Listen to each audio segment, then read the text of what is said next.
week 11.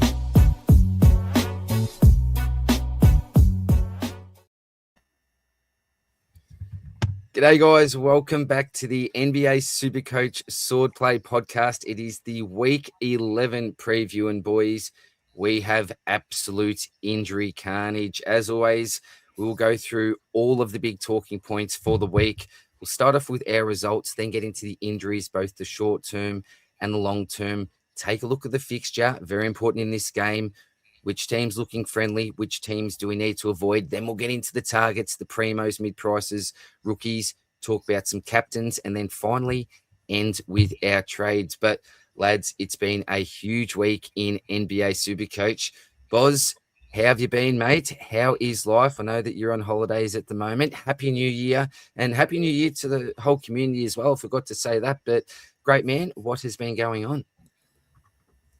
Yeah, thanks, DR. Yeah, big Happy New Year to everyone out there watching. And yeah, I've had a lovely week and a bit up in the high country of Victoria, so I'm refreshed. I've had plenty of sun. I'm looking bronze, which I'm enjoying. And look, yes, the week didn't go well Supercoach wise, but it was good to spend it with friends and family. And really excited to be back in Melbourne now and ready to go for week 11. Sounds good, mate. And Vernsey, how's the Christmas, mate? Happy New Year to you. Yeah, Happy New Year, DR. It was good, mate. I mean, honestly, we've had some pretty good weather. I love seeing the sun. It's good to be able to go out, see the friends, go to a park with them, go shoot some hoops. So I've loved it all. And yeah, our team could definitely use a bit of improvement, but we will work on that.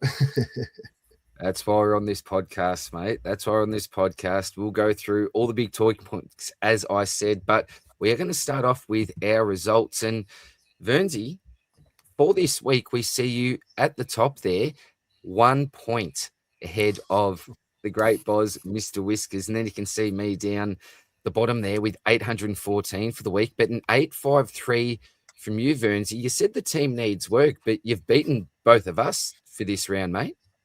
Yeah, honestly, pretty surprising. I'm guessing you guys got a bit unlucky here and there, but yeah, look, I went Wemby a couple of weeks ago, which really didn't pan out at the end of the day, unfortunately. But yeah, this week team managed to sort of get it together for the most part. So we take it where we can get it.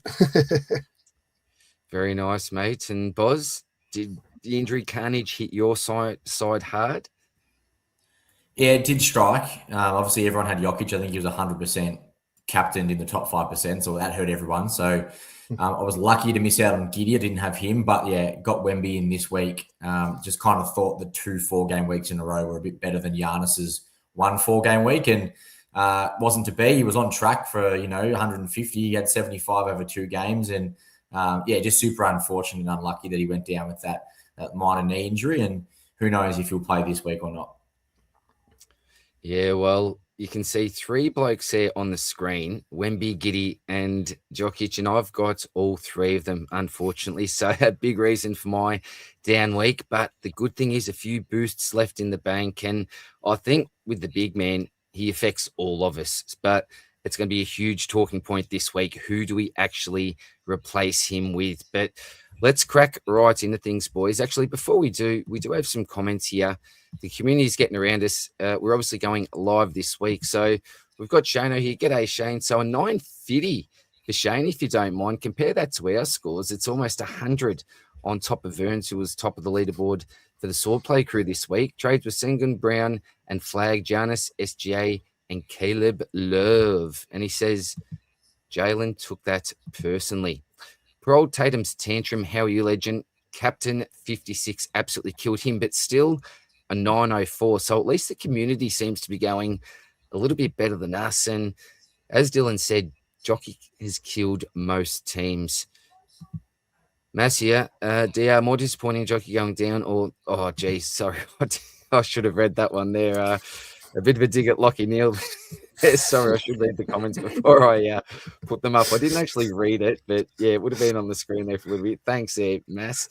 The Gerbil, a great man and a big fan of both the Hub and the Swordplay channel. G'day, lads. I hope you're well. You too, Gerbs. Thank you very, very much, mate. It's game over. It's a game of pick the guys who don't get hurt. Yeah, Oliver, one of those weeks, as I said, I've actually got all those 3 on screen at the moment. We've got two more comments here before we get into it, guys. Jackie, how are you, mate? A wonderful legend, absolute legend of the community. Get legends, haven't seen that beautiful face in a long time, DR. Thank you very much, mate. Just wanted to come and say a quick hello as I'm in a Zoom work meeting with all the best legends.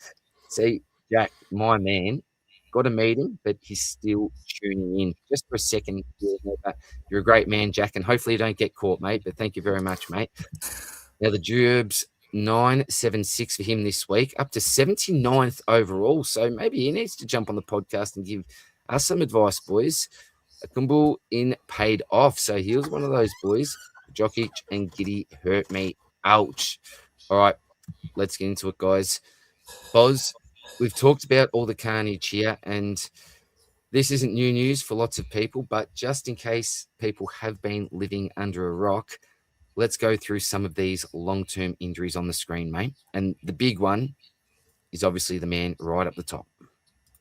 Yeah, so Nikola Jokic, bone bruising or hyperextension of the knee, out for at least 4. So it could be longer than that. But you'd hope he's back within 4. But for us, I guess it's a bit of not a blessing in disguise, but it really does open the game up, in my opinion. We now need to probably have a bit more thought into our captaincy every week. Because for the foreseeable future, Denver still have those 4 games. So, for the next 4 weeks, it was looking like Jokic would have just continued to be our captain. So it's unfortunate for him. It's unfortunate for the NBA, but I think it kind of will start to separate some people when it does come to the Supercoach kind of rankings week in, week out.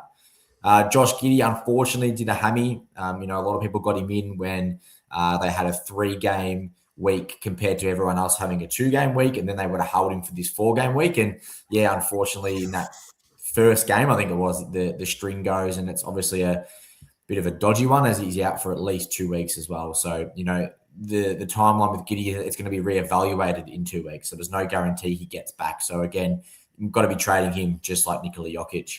A couple other guys to add, just because maybe we missed them through kind of the 2 big injuries for the week, but Jalen Duren, Detroit have a poor schedule, so we wouldn't be picking him anyway. But yeah, he's done an ankle and he will be reevaluated in 1 week. And then I brought up Jakob Poeltl just because Toronto go into a really nice schedule. And he could be someone people are looking at. He's just got this back issue that has just been lingering the entire season. He's going to be reevaluated it said a week about 3 days ago. So I'd say in about 4 days' time, he'll be reevaluated. So if you're looking at getting a Toronto Raptor, I would not be getting Jakob Poeltl. Good advice. Vernsey, how many do you own? How many of these folks do you currently own? Yeah, I was lucky enough only to own Jokic, so positives there. And I do love what Boz brought up. Like, it really does make the competition a lot more interesting. It's definitely beneficial for those that are further down in the pack, because as you mentioned, the next top 5%, 100% of people had Jokic as captain this week. He was going to be captain for the next 5 weeks straight, and it's going to be hard to make up ground when everyone is the exact same captain. And honestly, if you don't captain, you're just going to lose points. So the injury, as much as it sucks, it will make things more interesting, and I think really help those who are a little bit behind at the moment, because it gives opportunity for you to actually gain some points with these captain selections. So yeah, I'm as someone that's pretty far back, I'm pretty excited.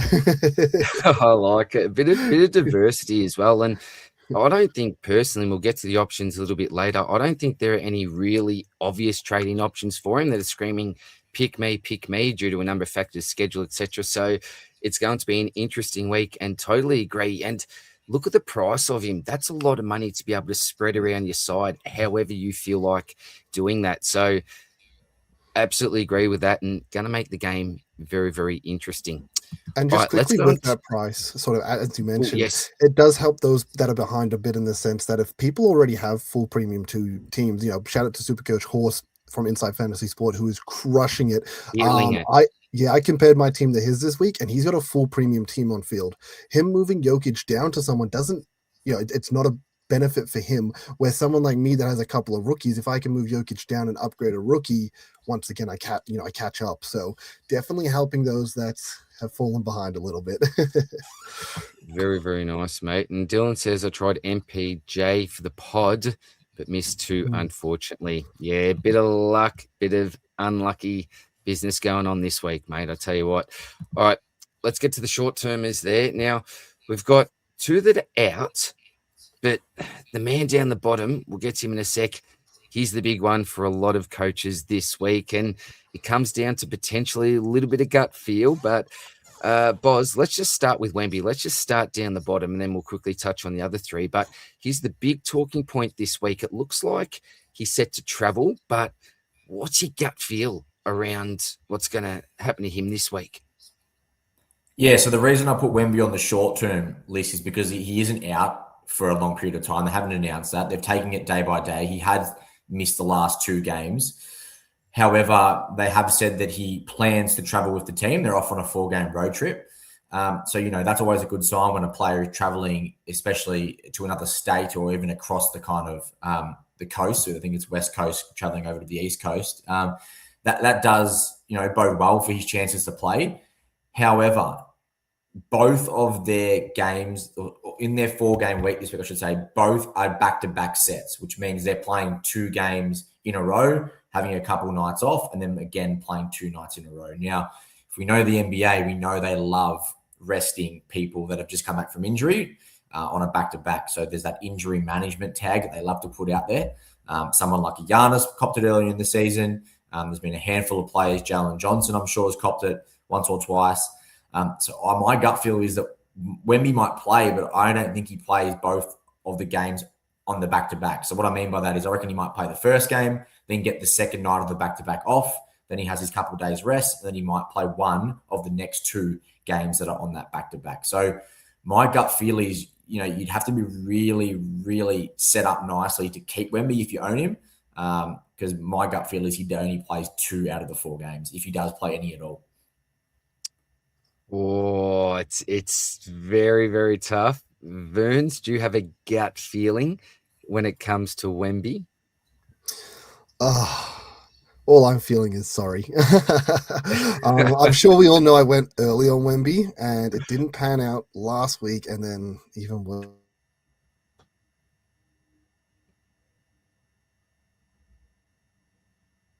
Oh, I've just lost him there. We lost Verns. Sorry. Yeah. Am I back now? Oh, there we are. No, he's back. The man's back. Sorry, mate. Continue. We just lost you there for a sec. So sorry, but I think I might hold him just off the fact that there's no really good center options. But it's hard to make that call right now, honestly. Yeah, see, I've got Wemby in the flex and obviously the big man at center. Oh, so it's tough. It is really, really tough. And it does come down to a bit of gut feel. And I agree. I think logically, I agree with what you said, Boz. But at the same time, who you bringing in a Giannis for a 3? It's 1 extra. Is it worth the trade? Is it worth using a boost? Yeah, a lot of question marks here. All right, let's talk about the other 3 on the screen here, Boz. Concanapple, QST. Yeah, so questionable. He's just got a bit of a hip contusion. I only put him on there because I think, Charlotte do go into a 4-game week, and maybe there are some people out there that have held on to him for a long period of time. He's been such a good rookie. I don't think many people would have him because he did get injured for about a week. So if you do, just be mindful he might not be playing if you're going to think about putting him on your court. We have Trae Young and Alfred Şengün. So for the Atlanta Hawks and the Houston Rockets, they have both been confirmed out for the first game of their week. Both of them play 4-game weeks. Trae Young's a weird one. I think they're moving away from playing Trae Young. I think they've realized they're better without him. So, there's some speculation that he's missing games because they're trying to trade him. I don't really know. But he's not playing. Şengün, super unlucky. Like, he was primed for a couple of 4 games in a row. The other night, he just, on the first rebound of the game, just awkwardly twisted his ankle, and he'll be out for a couple of games, it seems. And that's how easy it is in the NBA to get injured, just landing after a rebound. That's all it took for Şengün to go down. And Ja Morant will be a game-time decision in Memphis' next game. They go into a 4-game week, so I put him on there just in case someone was trying to kind of go for a cheapish kind of guard option. But with what we were talking about before, I just wanted to touch on the comment about Michael Porter Jr. Now, he's been such a good player for Brooklyn this year. However, as we know, Brooklyn are probably going to start entering tank mode in the second half of the season, which kind of means that there'll be some speculative injury kind of resting of players that may not be injured. So for someone like Michael Porter Jr., he's playing so well and he would be such a good pod option. but you just can't back him in a 4-game week to play all those games, just purely because it looks like the Nets will start to kind of take his minutes down and start playing some of the young guys. Yeah, and Tatum's tantrums on with this. Thing with Wemby is he'll play limited minutes on rested back-to-back. So even if he does get up and play and is named, maybe those minutes will be limited as well. So that's a good point there. Mas, how come NBA teams don't rest star players who need load managing for the whole first half? Come on fresh for the second half, 10 minutes plus 10 minutes equals 20 minutes total. So, yeah, a bit of maths, bit of thinking going on there with maths. Good point, my friend. Burnsy, is there anything else that you want to touch on with these short-term injuries before we move on, my friend, to this schedule? No, I think I'm good to go. All right, let's move on then. Now, again, thank you very much to our great friend Arson Dragon for this image that we use week upon week here. And we're looking from round 11 here. Now, it's an interesting one. We've got the long term and the short term is here. All decent, at least with 4. We'll get to the next slide, which the avoids in a minute. But for the long termers, we've got Denver, Toronto, and Utah, all with a triple 4-4-4. Then Charlotte, Chicago, Houston, New Orleans, and Portland with a 4-4. And then we get some other short-term teams just with the single. But Vernsey, is there a particular team that you like, that you're really keen to jump on this week, mate, looking at that schedule? Yeah, I mean, there's 2 teams that personally stand out to me. Obviously, number one's Utah with the 4-4-4-4 in a row. The only problem with Utah is the actual play is going to go for. I mean, Markman's like their best player, and even he's iffy. So that's always a bit hard. I also really like Houston's schedule. They get the 2 4s, the 3 game, and then a ton of 4s after that again, sort of thing. So they have a really nice schedule. Obviously, Şengün missing sucks because he's probably one of the best options from them. Obviously, KD has hit some form as of recent, which has been nice too. And I wonder if with Şengün out, if KD maybe does up the input. But if Şengün's only out for a game, it might not be that relevant anyway. But he's had some good form as of recently, so maybe an option there. And then obviously, finally, we've got Denver on the 4-4 as well, which is just so good. Very nice, mate. And it's interesting that you say that about Şengün, because looking at that schedule, if he does come back with that one in the system, may lose a little bit of money, and then you could potentially jump on him. So he could be a target potentially when those other 4s open up. So I like what you say there. And also with KD, nice little call out there. Boz, any particular teams for you, my friend, or players in particular? Not really. It's a bit of an open market the next couple of weeks. You can go so many ways. Do you set up long-term? As Vern said, do you get on a guy from Houston and just wear him on that 3 game and then pretty much reap the rewards for about 5 rounds after that? Or do you play really, really short term, week by week, like someone like a Tyrese Maxey's come up a little bit on X today, and he's a great option. He's one of the best scorers all year, so consistent.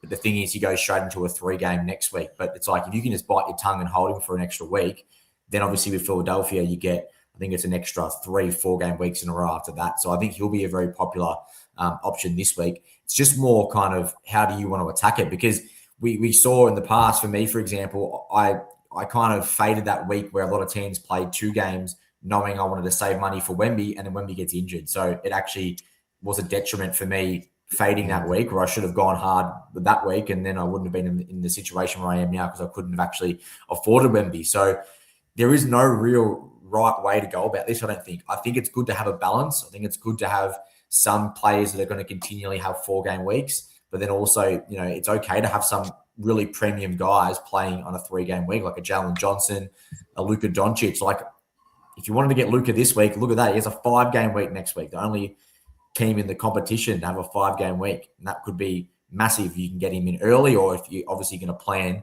to potentially get him next week. But for me, I've got a decent amount of players playing at least 4-4. So I don't mind taking a stab at some of these just kind of single 4-game week guys, knowing that I might move them on to someone else next week, barring, massive injuries like we just had. Yeah, it's a good point there. Just one quick thing that you touched on there. Could it potentially be a strategy, knowing that you've got Luka coming up on the 5-game next week. We know Jokic needs to go out. Do we put 8 mil just in the salary cap there and jump on this man? You know, that could be a strategy as well. We don't need to use all of Jokic's money, I don't think, personally anyway. So that could potentially be a strategy if those people just feel like they're good enough on field and can afford maybe just put that money aside. But I suppose for me, when I look at this, the short-term options, two in particular, are a little bit sexier than the longer-term ones, and that's Jalen Johnson and also Tyrese Maxey as well. So that's the way that I feel about it. The long-term, I think a Scotty Barnes might be a decent shout for something for this week coming up. But yeah, that's the good side of things, gentlemen. But the bad side of things, let's see who we avoid. We've got Detroit on the 3-2, Milwaukee on the 3-2, Cleveland 3-3, and then Brooklyn, Dallas, Indiana, LA, and Sacramento on a 3. One thing I do want to quickly touch on here, I was looking at the most traded in players not in my side, and a bloke from Milwaukee, Giannis, was right up there at the top. Yet we're looking at the schedule here, and it says to avoid. So, Boz, I'm going to flick to you on this one. What's your thoughts on this particular trade-in option this week? We know it he did last week. Recent form is good, but the schedule, it isn't pretty. What are your thoughts, mate? I noticed that as well, and I was super confused, honestly, baffled, because he goes 3-2-4, 3-3. Like that is a super weak fixture. You know, you've got to be banking on him scoring 40 each game to pretty much match it with most of the premiums that'll have the 4-game week. You know, there's no guarantee he plays all these games. There might be a couple back-to-back sets that they want to rest him on just to prime him right. And then, let's be honest, you want to be attacking him in round 16 where he's got a 5-4-4-4. And to be honest, we don't know where Giannis will end up. He might get traded. There's still whispers that he gets traded. I know they're ultimate professionals and they play pretty much till the end and when they do get traded, but I just don't understand why he is actually one of the most brought in. I mean, if people want to do it, fair play to him because it might give us an advantage. But if you're listening and you're thinking about it, I would steer well clear of Giannis for the next at least 2 weeks. That's interesting. Burns, do you agree with Boz, or are you more the crowd here? Bring him in, even though he's got 3. Yeah, no, that's absolutely insane. I mean, outside of Orlando, who have the 2 games coming up, I think Milwaukee have the second worst schedule there is. Like, there is no way you are jumping on a buck right now. It doesn't matter that it's Giannis, as you said. If he's going to play 2 games on a week where you have Luka playing 5 games, money better spent. Well, that's unanimous between the two of you. I have not had Giannis in my trade plans, but I suppose the big question is, who do you actually go with in that center spot? So, look, we will get to some options now in some primo targets. And, Boz, take us off. We've got, 7 names here. Is there anyone in particular that tickles your fancy that's an absolute standout this week, or are we looking at a bit of an even playing field, in your opinion? I think there are some standout options. I think, look, the reason I have Jalen Johnson at the top there is because I think some people traded him out because he went into a 3-game week. I did as well. And I'll be getting him straight back in. He's a genuine freak. Trae Young's out. But that was always the plan. The plan was to get Wemby in, and then the idea was Donovan Mitchell then goes into a 3-game week, and then I get JJ back. That was the plan, but now that Wemby's out, might have to reshuffle things. But yeah, if you got rid of JJ, I think that was okay. I think it was a fine move because he was always missing that first game. So I don't think it's bit as that hard, but at the same time, I'd be looking to get him straight in this week because he's definitely a captain option. Tyrese Maxey, as we just touched on, super consistent. Whether Joel Embiid's playing or not, it doesn't seem to actually inhibit him. In previous seasons when Embiid's played, it's actually been a bit of a detriment to Maxey. But this year, I think Embiid kind of knows that it's Maxey's team. And, you know, Maxey's on the year, he's averaging 31 points, 4 rebounds, 7 assists, just under 2 steals a game, just under a block a game, surprisingly, on 47%, which is so good for a guard, at only 2.7 turnovers. So he's the ultimate Supercoach player. He's doing everything across the board really nicely.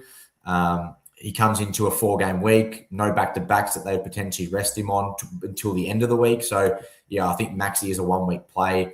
and then you'd probably have to hold him because then he really opens up into a really, really good option moving forward.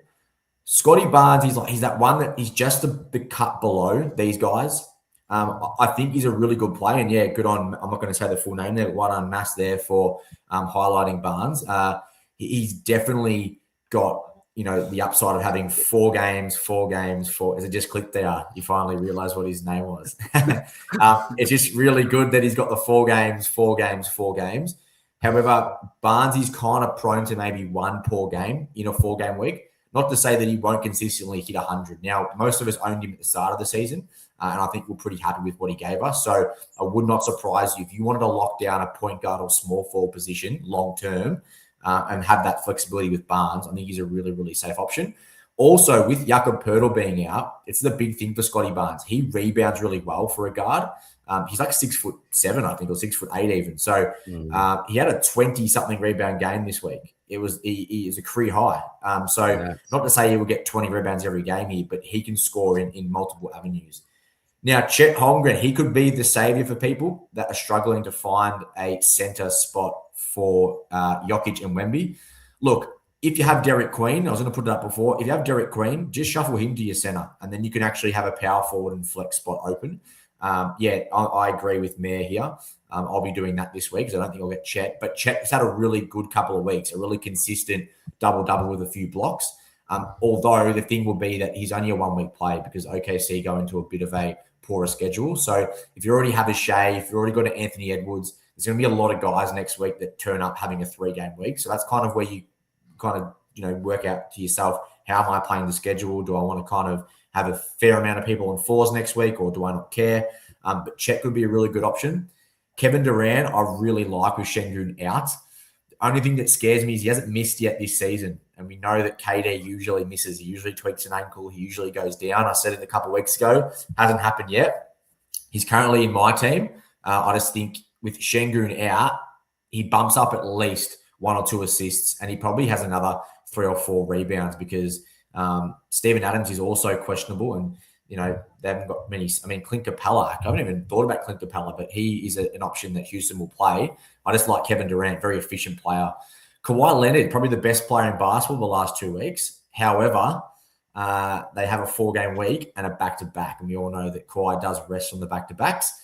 So I just wouldn't risk it. He could play, but we've seen in the past that they do tend to rest Kawhi. But he probably is. If he was playing 4 games spaced out, Kawhi would be probably the number 1 option besides Jalen Johnson, in my opinion. And then lastly is Jaylen Brown from Boston. They go into a 4-game week. You can't knock a bloke that just put 50 points on a team's head. He just had 50 yesterday against the Clippers. So he's in a rich vein of form. Look, he's not my cup of tea, but he's been proving me wrong because I think he's a top 10 ranking player this year. If I get the rankings up, he's actually averaging – no, he's not actually. He's top 15. So he's averaging 28.4. So not bad. Still good, yeah. Yeah, still very good for his standards. But I do think that there are better options like your JJ, your Maxey, your Barnes, and probably KD in my top 4 for this week. Lovely summation. Vernsey, what are your thoughts, mate, before we get to some questions on some particular trade-ins for the community this week? Yeah, well, look, I mentioned KD before, and I'll be honest, I hadn't seen this slide, so I didn't even know that he was someone we were going to highlight. And to hear that our boy Buzz has already brought him in, that makes me feel really good about considering it. Now, Maxey, obviously, huge one there, like someone that you'd want him. If you look back in your season, there's so many times you go, man, I wish I had Maxey in my team. This is a perfect time to get Maxey in your team. And I've got someone like Donovan Mitchell who comes into 2-3 game weeks. He was always one of my plans to go out at this point. Maxey's a great trade for that. I'm going to have a lot of extra cash now that Jokic is out. So, I really like Giddey. I like Maxey. Chet, I understand because you need a center with Jokic going out, but as you mentioned, a lot of people have Queen. It's really a 1-week play. Chet's had a lingering back issue all season, and you just never know when he's going to miss a game as well. So I'm not very confident in him as a pick, but we know he's got the ceiling. He showed it this week. He's definitely got it. I'm just not comfortable enough with him actually playing all 4, honestly. No, and that's something that you've got to big gut feel at times, isn't it? And we look at the history, but just because a player's listed down at 4-3 doesn't even mean that they're going to get there. So good point, Vernsey. And Very quickly, Tomo Marshall, close matchup in the head-to-head league this week. DR Edwards did it for me, so well done to you there, mate. Now, we've got a few questions here. Vernsey, we just talked about this. Will Luca even play all 5? We're not looking to get him this week, but when he does come up to that 5, there's no guarantee. But do you think that, for example, 4 is just good enough for someone like a Luca, even if he doesn't get to the 5? Well, that's the exact thing. 4 is definitely good enough. We've seen him on 3 game weeks be almost the top scorer. Now, let's say hypothetically he does play all 5. If you are not on him and he does play all 5, gosh, like, is it really worth that kind of risk? Like, honestly, like, I think you should be bringing him in. You're probably putting him as captain purely for the upside of what could happen if he gets up for all 5. Love it, mate. Now, Mankaran, I may be butchering that. Tell you, if he can stay fit, is he tempting you? Vernsey is someone that you'd look at if he stays fit? Yep. No, he's definitely someone that I am interested in. I mentioned, obviously, the schedule for Utah earlier, and he's the one that stands out the most to me. So it's hard. He's someone that you want to bring in, but he's very similar to a Chet, where you never know when he's just going to tweak something. You just never know. You could say that for every player, but there's some that are notoriously injury prone, unfortunately. Boz, you feeling the same way there? Yeah, when we say tweak, we mean tank, don't we? Because Utah loves to tank and they love to sneakily rest Markkanen on most back-to-backs, and they do have a back-to-back in this 4-game set. So, if you don't want to think about that, you could probably get him in, but I think they rest him for one of those games. Thoughts on Keontae George in the flex as a pod? Yeah, George is a good player. Plays for Utah. He's a second-year player. He's had a massive breakout season. He was very good last year as a rookie, but just percentages were horrible. So his field goal and his free throw was shocking, and that was the knock on him going into this season. But he's not fixed it, but he's really, really come good on that. Like, he's shooting 45% and 90% from free throw, whereas last year I think he was shooting something like 70% from a free throw, and don't quote me, but maybe like 39% from the field. Like, he generally was a rookie that struggled with his percentages, but he figured it out. He's been a really good player for Utah. They've absolutely flogged him. He plays something like 37 minutes a night. He's averaging the last couple of weeks, 27 points, 5 rebounds, 7 assists, just over a steal, 48% from the field, 87% free throw. They're really good numbers. They're really solid, and it just continues to get better and better for him. So, look, you never can predict when someone's going to have a poor week, but he's only at like 14 mil, I think, and that's a really handy thing if you are strapped for cash. Now, no one should be strapped for cash because of Jokic, let's be honest. And we probably don't even have to worry about getting a rookie in this week either, because Jokic is pretty much playing as trading out 2 people. But if for whatever reason you want to bank some cash for next week, I see him as a perfectly fine option to have in your flex. Very nice. Hopefully that helps you out with that question there, Oliver. Heard from the best, my friend. All right, mid-price targets. We have one man here, and it's my mate Jake. What do you reckon, Boz? What interests you about this man from the Lakers? Yeah, so Laravia had a really, really good week. Rui Hachimura is injured for Lakers. He's their starting small forward, and Laravia has now jumped into that position. And he's done so well. I know that they haven't played too many hard opponents, but Laravia, I think he played Memphis twice in a row, they did, but he went this week in 3 games. He played 36 minutes. So first of all, the role was perfect. We know that when Hachimura is out, and I think he's out for a couple more games, that means that Laravia gets the start and gets about 35 minutes a night. He averaged 18 points, 6 rebounds, 2 assists, 2 steals, just under a block on 54% shooting and 88% from the free throw line. Doesn't turn the ball over. Just a super efficient, super solid small forward. Plays his role like a bit of a 3-and-D type operator. And if you were really strapped for cash, which again, we don't think anyone is, he could be a pretty good option. I think he's only around that $7 million mark. I wouldn't recommend it because, once Hachimura comes back, he goes back to the bench and doesn't do as much. But it's always nice to just kind of highlight a mid-pricer for the week. Love it, mate. Yeah, and he's around the 7.8 mil mark. So break even of 1, certainly going to make some cash, but do you even go the mid-price option this week, or do you just spread the money out and focus more on those premiums? Vernsey, any thoughts here, mate, on Laravia? Look, personally, a pass for me. First of all, if you're downgrading him, it's a lot of money, which can stint upgrades, so which isn't the greatest, unfortunately. As you mentioned, Hachimaru, he's only going to be up for a few. I mean, if you confirmed he was out for like 2 weeks, and we're getting, Laravia on the 5-game week next week, then yeah, lock this guy in, because potential on-field option on a 5-game week. But we're expecting him to be back by then, like Hachimaru, that is. So because of that, I think it's just a hard pass for me personally. Beautiful, mate. And Scorched Earth. Hey, Legends DR, mate, checking in from NZ again. Much love, peace to you, brother. Happy New Year, happy Christmas, and all the rest. Hope you're well. Getting pumped for some AFL Supercoach research as well, mate. But great to hear from you, mate. Good to hear that you're tuning in. All the best, Legend. All right, boys. Let's get some rookie targets now. Boys, already touched on it before that this isn't necessarily the week that you may want to go all the way down to a rookie. But for those that are keen to bring a rookie in, we've got 2 names here. We've got Holmes a second with a break-even of 11 from Denver, and then Love with a break-even of -2. What are your thoughts on these 2 rookie targets this week? Yeah, so Holmes the second, he is just lucky because Jokic got injured, and then the backup to Jokic in the next game got injured as well. So Jonas Valanciunas. Yeah, so he's out for 4 weeks as well with a calf strain. So this guy's pretty much their only center. There's another guy called Zeke Nagy, I believe, who also can play that power forward center-ish kind of role.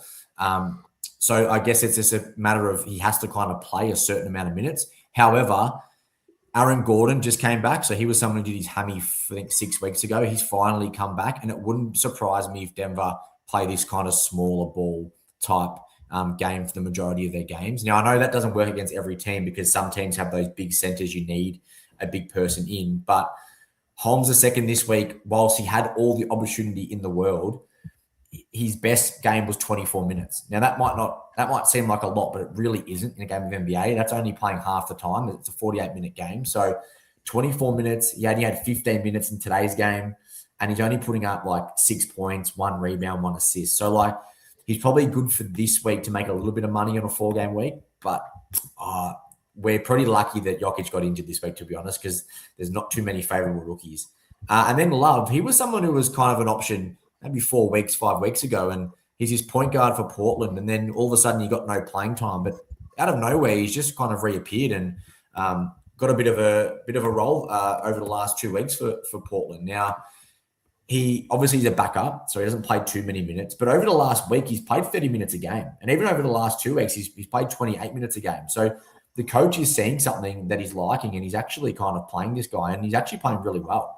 Over the last week, on a 4-game week, that was 18 points, 4 rebounds, 2.5 assists, just under a steal a game on 47% shooting, and only 1.3 turnovers. So, look, not crazy things, but for someone who I think is only priced about $4.5 million, definitely looks like he's got a role now at Portland. I mean, Drew Holiday still hasn't come back from a calf injury. I think he was meant to be 1 week away about 10 weeks ago, but for whatever reason, his calves are no good. So as soon as he gets back, he probably becomes a bit obsolete, Love. But for now, it seems like he's got a role carved out in Portland. And if you really needed a downgrade, I think he's probably the better option if we can really compare the two of the guys on the screen. Yeah, well, Holmes, 3,570,000 and Love 4,890. And our friend Tatum looks pretty good too in Love. Vernsey, what are your thoughts on the 2 rookies here, mate? Anyone tickling your fancy, even though you may not be looking to get a rookie in yourself this week? Yeah, I mean, look, Love he's an interesting one. As you mentioned, he was a few weeks ago, he popped up. He was actually someone that had a lowish break even last week. I feel like last week was not a good week for rookies at all, to be fair, when you looked across the board. And he was definitely one of those ones that I know I considered, but I considered because we'd seen him earlier in the year and he'd performed well, but then disappeared for 4 weeks. And you can't really trust a rookie like that. It's like, it doesn't matter if he performs well, if he could disappear any time. And that's what I was scared of last week, but then obviously he's backed it up again. So this might be the only rookie that's worth a shout at this time. don't quote me on that, because he could just disappear again. Unfortunately, we we're not the coach. We're not in their head. We don't know why he's getting huge minutes out of sort of nowhere. All right. Well, I think in a nutshell, no rookies are screaming absolutely pick me this week. You must get him in. I think it's a week maybe to aim a little bit bigger. And we're going to look at some of the big boys now as we get to the Capitano's corner. And usually, we touched on it before, 100% of the top 1 to 5% just lock in one man. But it's the first time in many weeks that you just do not see him on the screen because we're all trading him out. So this is where we get a little bit of variation, and arguably the most important week of the Captain's Corner for Supercoach 2025/2026. So the man up the top, SGA, just a model of consistency. I think lots of teams right up there in the top 1 to 5% do own this man. So I think he's certainly a popular option. Jalen Johnson, some like myself are bringing him in for that 1 week play. Lots of people held onto him, unlike Boz and myself. Definitely a play. Maxi, we've already talked about as a potential trade-in. Again, more of a 1 week play this week. And then Banchero. Boz, you're going to talk about this pod in a little bit. This is so frustrating as well, because I traded this bloke in, and we talked about it, I think it was off air, about this trade, and it's like, look, he'll either bite in the ass or he's going to go bang and make you a very happy coach. And I traded him in, bit me in the ass, traded him out, and then bit me in the ass again because he actually performed pretty well. So we'll get to your pod in a little bit, but start from the top, mate. Who are you liking this week? Yeah, well, I think the top 3 options there being SGA, Jalen Johnson, and Maxi are probably will be the 3 most popular. I think SGA has a really nice schedule. The only thing is they play the second night of a back-to-back on the first game of the week tomorrow against Charlotte. So, look, if they beat Phoenix today, which they didn't, they lost, potentially we see a rest, but I think because they lost, they'll be a bit dirty.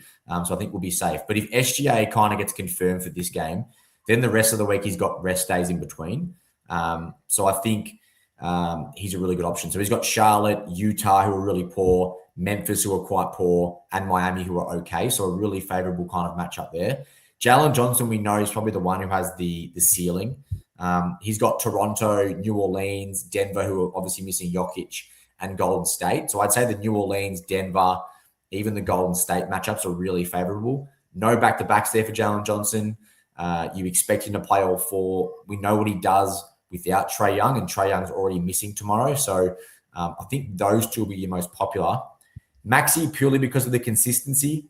He's got Denver, who are really poor, Washington, who are the worst team in the league, to be honest, Orlando, who are okay, and Toronto, who are okay. So all 3 of these guys have a couple of favorable matchups. So there's not like one guy where it's like, oh, you have to play this guy for whatever reason. Like, for example, this week, Giannis, he had Charlotte twice, Washington once, and I think it was Sacramento today. 4 really easy matchups, and he was the second highest score for the round. So, there is correlation between a player playing 4 games against 4 easy matchups. We expect those good players to go nuts. So I think any one of these 3 guys, you can't go wrong with. At the moment, I've got SGA with the C on.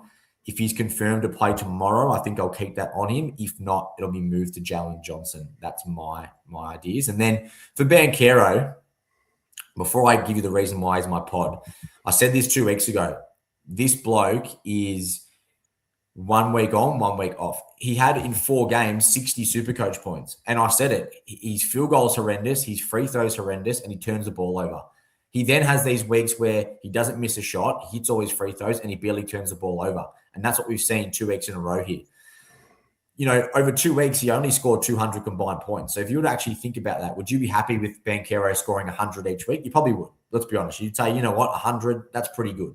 However, he's so volatile that, you might put the C on him this week and he goes again and has that 60 kind of point week. And then we are up in arms about how bad Banchero is again. So look, I wouldn't recommend doing this, but the reason why I have Banchero is purely on matchups. Now, Orlando play 3 of the worst teams in the league. They play Washington, who are terrible. They then play Brooklyn, who are in tank mode. They've actually been winning a few games lately, but they're definitely easing into a bit of tank mode and playing some of their youth. They then have Philadelphia, who are pretty good.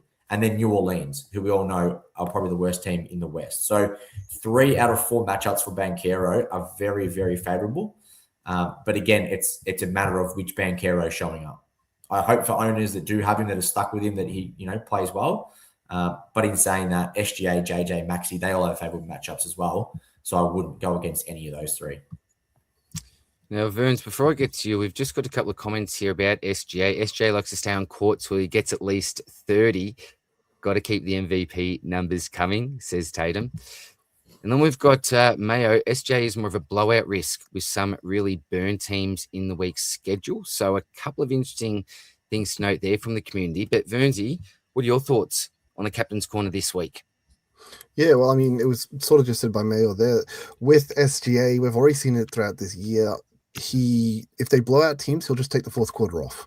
And that's great for Thunder as a team, and it's great overall for what they're doing. But with Supercoach, we obviously want him on that court making points. We want it to be close game. We want him to need to be out there to win the game, sort of thing. I think the other thing with SGA is I don't think he's had a week where he's actually been the top scorer of the week, and that might seem weird because he's like the second highest averager in the league. But what has happened previously is he will get on these 4-game weeks and he'll get his 120 to 130 on these 4-game weeks, and then he'll go to these 3-game weeks and he'll get his 120 to 130 on these 3-game weeks, sort of thing. He seems to always have these blow up games on his 3-game weeks. Now, obviously, if he does get that all together for a 4-game week, then yeah, he's going to be massive.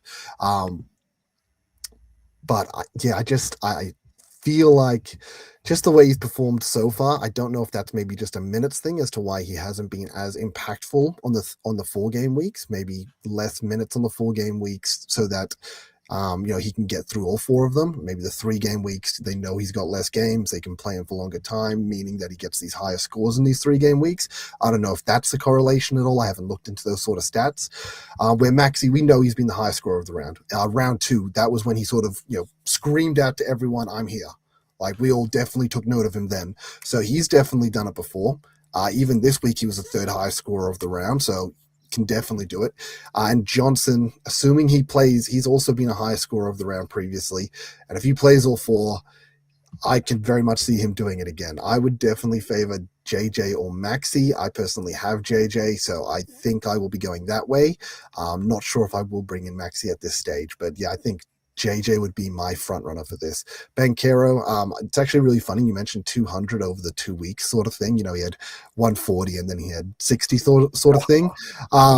That's bang on his 25. If basically that's 25 average over those 8 games and his average is 24.4. It's basically bang on his average. So it's very funny to know that no matter what, he's going to counteract it the following week. Nah. I hated seeing that. You hate barracking against players, but it was one of those ones where I was so dicey bringing him in the first place. He underperforms and then he absolutely smashes it as soon as you say goodbye. One of those X's that just continues to haunt you. So, yeah, very, very good discussion there, boys. Probably for me, it's out of SGA and Jalen Johnson.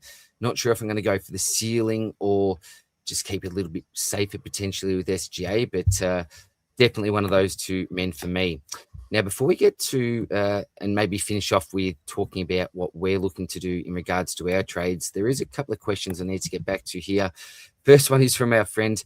Fine to trade Shepherd 9.2 or trade Nembhard 5.3 and get a cheaper, lesser Primo.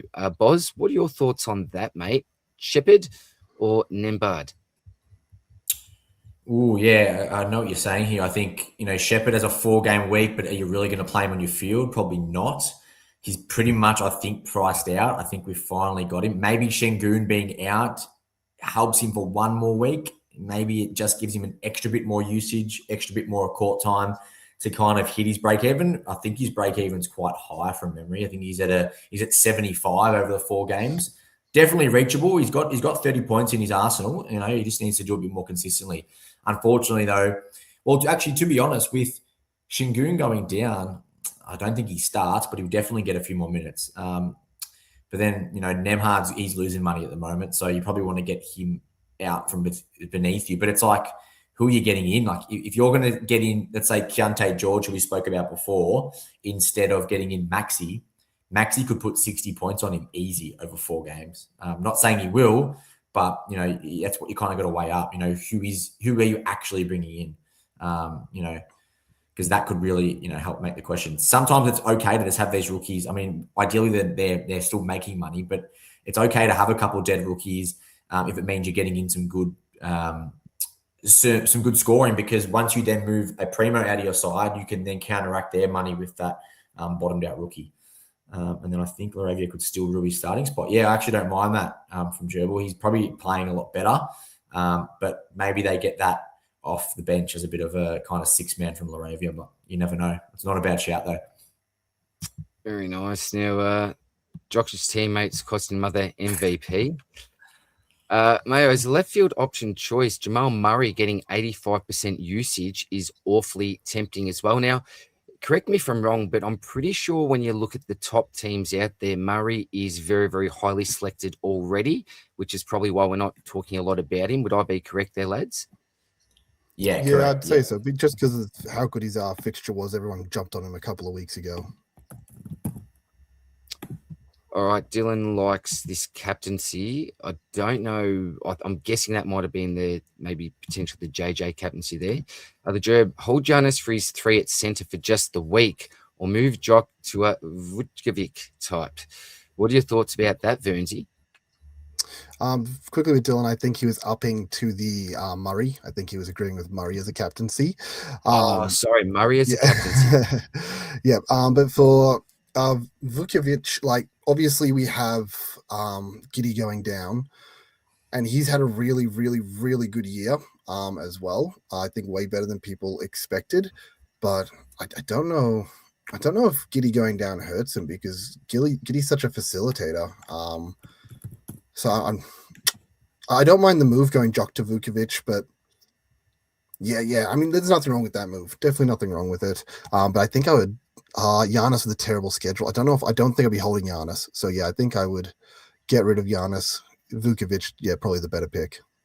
Yeah, definitely going against the grain with the Giannis trade ins this week. Now the Supercoach graph says Clippers only played 2 games this week, which is incorrect.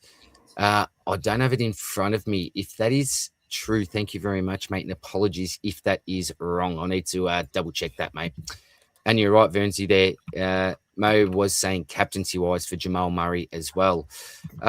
Last one here before we get to some of our potential trades. Call out my name. No chat about Ant Edwards. Where does he rank in the trade-in targets? Boys, any love for Ant? Yeah, massive love. I got him in last week. I got him in for the 2-4 games.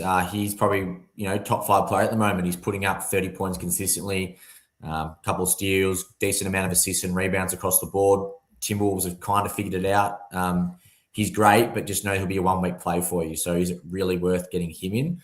I think longer term, like if there was someone I was getting in this week for this week only, it would be like a Maxey over Edwards, just because if you hold him for 1 week, he then goes into those run of 4 games, whereas Minnesota, I think, fall out of favor when it comes to the schedule for a couple of weeks. So that's the only reason why I didn't touch on him. We touched on him, or we didn't touch on him last week because we didn't have a podcast, but on my little Twitter thread, I did speak about him then. But yeah, he's a super fine option if you're keen to get him in and get him back out. Bit of a sugar hit this week. Bit of a sugar hit.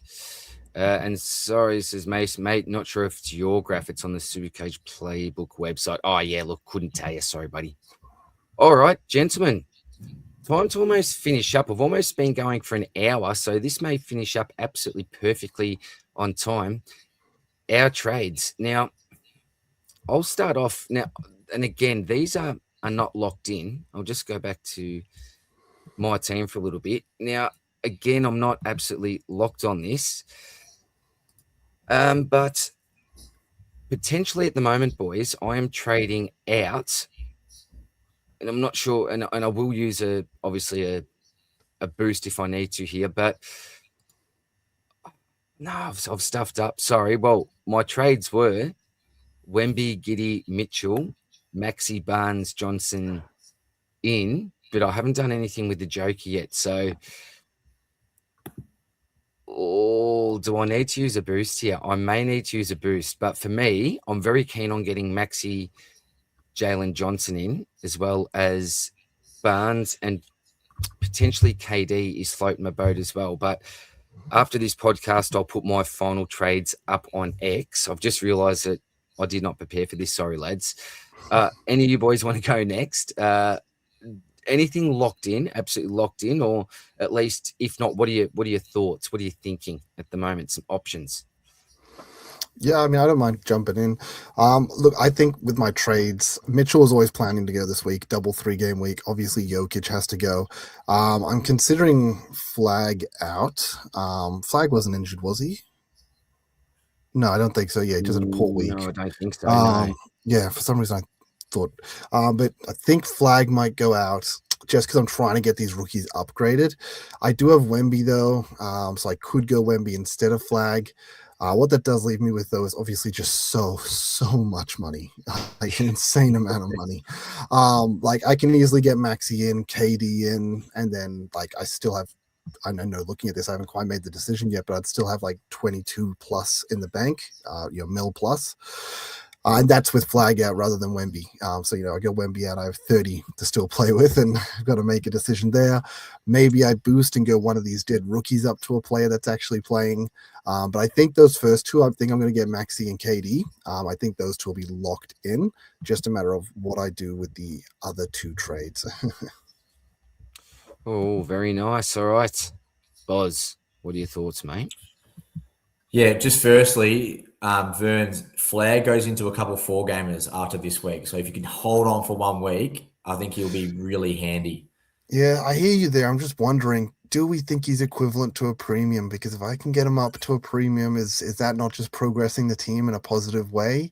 Or do we think he's good enough to match a guy that's worth 15, 16 mil? I reckon he's got an 100 in him on a 4-game. But and he definitely has. He definitely has done that this season. So, and like while he can still do that, I'm happy to kind of have him on the court until I desperately need to get up to someone else. Yeah, and I guess the other way I could look at it is rather than going Flag out, I could always go one of these sort of dead rookies, and that still does put a fair bit of money in my pocket. 15 mil there, I can get a Markman if I want, sort of thing, and still keep Flag. So, yeah. I guess that's another option I can look at. Well, yeah, for me, DR, well, firstly, that trading list gives me anxiety looking at it because Giannis shouldn't be traded in. Kawhi Leonard has a back-to-back. He's probably going to get rested. Chet, as we know, lingering back issues. Wemby, he got 2 back-to-backs, and Paolo is just up and down, up and down. So to all those people trading them in, best of luck to you because I won't be trading in any of them. But for me, I have currently gone and used a boost. This might change, but I think I will lock in a boost. And it will be Donovan Mitchell out, Nikola Jokic out, Wembanyama out, and Jay Huff out. And coming in will be, at the moment, Tyrese Maxey, Kevin Durant, Jalen Johnson, and Scotty Barnes. So giving me a couple sugar hits, but also a couple longer-term options. And then leaving me with 6 mil in the bank. And then next week, maybe a Shea up to Luka is a definite move. And then seeing if I can upgrade the team elsewhere. Very nice, mate. Now, looks like I can copy here. As you boys were talking, I did edit my trades, and this actually leaves me 10 mil in the bank, but just playing around with it. So traded out would be Donovan Mitchell, Jokic, Giddey, and Wemby. In would be Maxey, Scotty Barnes, Jalen Johnson, and KD. And that would give me 10 mil in the bank. So yeah, if I do decide to use a boost, may potentially go that way. We haven't got too long to actually work this out, have we, lads? But hopefully, community, that gives you a bit of an idea. Not when I say the great minds, what the great minds are doing. I'm not including myself in this conversation, more Ferns and Boz when I say great minds. That's what they think about doing anyway. Now, boys, we'll finish with a couple of questions just before we say goodbye. Dylan wants to know thoughts on Kalal. Yeah, Kalal Ware, his name Kalal. Sorry. Kalal. Oh, sorry, mate. That I said I'm not an expert. What are your thoughts? Well, Kalal Ware, was tipped to have a breakout this year, and at the start of the season, he didn't actually get played, but now he's finally playing. He's starting for Miami. He had a pretty good game today. He's someone that, I guess each week we kind of look at him and he probably scores more than we expect. He averages, only 12 points and 10 rebounds, but it's on over 50% from the field. He barely turns the ball over at one a game. He gets at least one steal and over one block a game. So he's getting his points from multiple kind of avenues, but he's also not turning the ball over or losing much because his field goal and free throw are so good and his turnovers are so low. So he's a pretty safe pick this year. However, when I look through his game logs, he tends to sometimes throw out a bit of a crappy game. Like, for example, they played Detroit this week and he only scored 4 points. He did have 13 rebounds and 2 steals, 2 blocks. However, he shot 16% from the field on 7 shots, which means pretty much the steals, blocks, and points are already evaporated there based on how many shots he missed. So, look, he has the ceiling, but at the same time, I think he also has that flaw. He's a bit like Banchero, and he's definitely not as good as Banchero just yet in his young career. So, look, he's someone that could go big, but I would bank on one of those 4 games being a bit of a stinker, and then he's really capping his score at like 100 as opposed to getting those 130s, 140s. So, yeah, if you're desperate on cash, maybe, but apart from that, I wouldn't go Nicola Ware. Like it. There's all the good oil for you there, Dylan.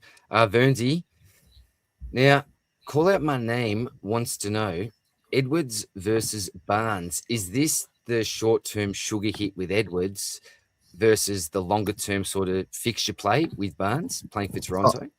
Yeah, 100%. I think with this, you need to look at your team and look how you're set up for future weeks sort of thing. If you're able to bring Edwards in and move him out quickly, then yeah, no problem. Edwards 100%.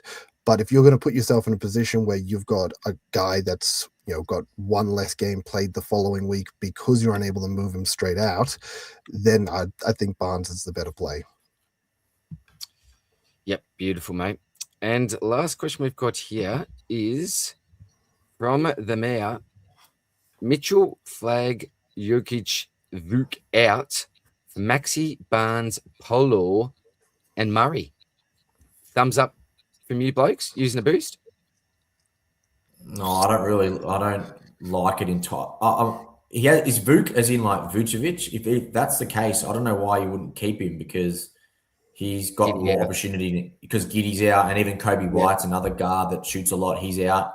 And yeah, Cooper Flag, I can see why people are doing it. He's got a lot of money on his head and he can get you to these places, but I just feel like for the next 3 weeks, he'll be quite valuable, especially when he gets to those 2-4 games. But then again, I guess you're getting Maxi in for a week. Barnes is good long-term. Paolo, you never know what he's going to do. And then Murray's very consistent. I guess it is upgrading your team. It's upgrading your team scoring-wise. So I guess if that's what you're wanting out of it, then definitely do it. Okay. No, it's saying Noah Dudrook from Washington. Oh, if that's the case, absolutely lock that in. Yeah, Vukovic.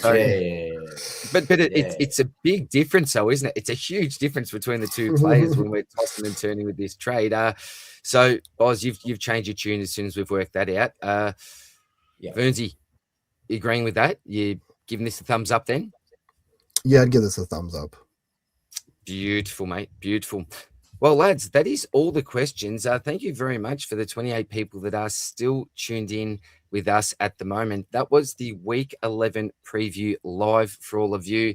And again, a huge week because we're dealing with some massive injuries. We've all got to trade the big fella out. We've now got to find a new perma captain, and maybe it's not a perma captain. Maybe it's matchup dependent week upon week. But as we've touched on, it certainly opens up the game, if nothing else. So if you're caught a little bit behind at the moment, now is the time to absolutely make your move. So, boys, any final parting words before we say goodbye to our lovely audience for the week? No, just hopefully there's not as many injuries for everyone as there was this week. Oh, sorry. Now, we've just got here... Bro from Dylan, good luck this week, lads. Cheers for the weekly insight. Thank you very, very much. Emma, hey boys, who's the best replacements for Jokic and where would you pull all that money? So go back and check out the potty. We have covered everything from your rookies, your mid prices, your primo trade-ins, all the schedule stuff. So this will be uploaded straight away to YouTube even, Emma. So thank you very much for tuning in late. But yeah, replay that and there'll be a heap of options for you to look at there.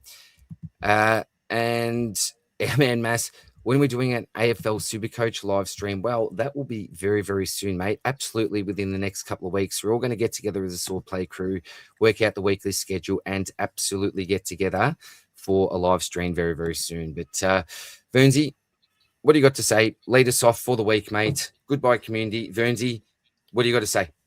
Yeah, look, good luck for everyone on the Captain RNG this week. It's going to be fun, and you just know the one that I'm choosing is going to be injured. So good luck, everyone. Yeah, Vernsey said it. All the best, guys. Cheers, bye.